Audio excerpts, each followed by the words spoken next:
Assalamualaikum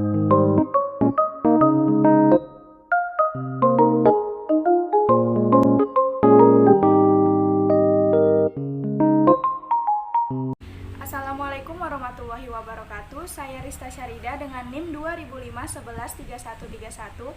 Pada video kali ini saya akan menjelaskan tentang teks persuasif. Menurut Kamus Besar Bahasa Indonesia, teks adalah naskah yang berupa kata-kata asli dari pengarang.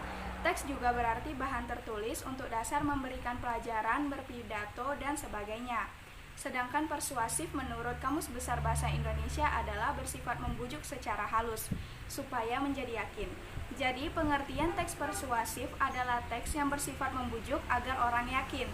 Dari penjelasan tersebut dapat kita simpulkan teks persuasif adalah teks yang menyajikan sudut pandang tertentu untuk membujuk pembaca.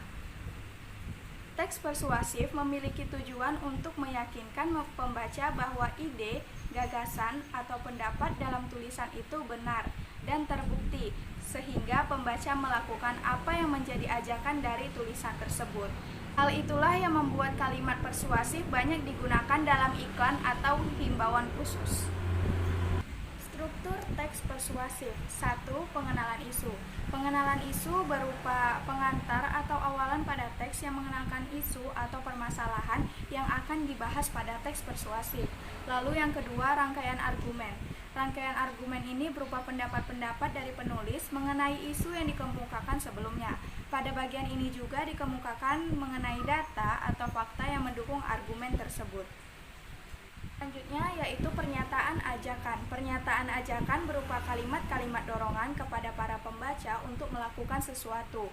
Pernyataan ajakan dapat berupa tersirat maupun tersurat pada teks. Lalu ada penegasan kembali. Penegasan kembali bertujuan untuk memperkuat pernyataan dan argumen-argumen sebelumnya yang sudah ditulis oleh penulis. Lalu, syarat-syarat menulis teks persuasif. Yang pertama ada pilihan kata. Hal yang kuat dalam teks persuasif adalah kata-katanya. Untuk itu, dalam menulis teks persuasif, kita harus memilih kata-kata yang tepat sekaligus menarik. Lalu yang kedua, ada kemampuan mengolah emosi. Sesudah memilih kata, kita juga harus bisa mengolah emosi pembaca. Artinya, pembaca dapat mengobarkan atau meredam emosi membaca dari tulisan yang telah kita buat, khususnya untuk teks persuasif politik atau propaganda. Yang ketiga, ada bukti-bukti atau fakta. Menambahkan bukti-bukti atau fakta untuk memperkuat gagasan yang kita tulis dalam teks persuasif tersebut. Selanjutnya, saya akan menampilkan contoh dari teks persuasif yang membahas tentang sampah. Pada paragraf pertama merupakan paragraf pengenalan isu oleh penulis tentang membuang sampah. Lalu di paragraf kedua, ketiga, dan keempat merupakan paragraf rangkaian argumen oleh penulis. Selanjutnya di paragraf kelima merupakan paragraf pernyataan ajakan agar pembaca membuang sampah pada tempat sampah.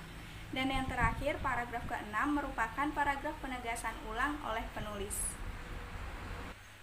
Kaidah kebahasaan. Teks persuasif memiliki 4 kaidah kebahasaan.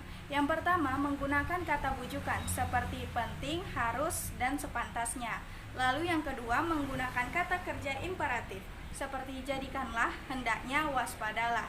Ketiga, menggunakan kata-kata teknis atau peristilahan yang berkenaan dengan topik yang dibahas. Yang keempat, menggunakan kata-kata penghubung yang argumentatif.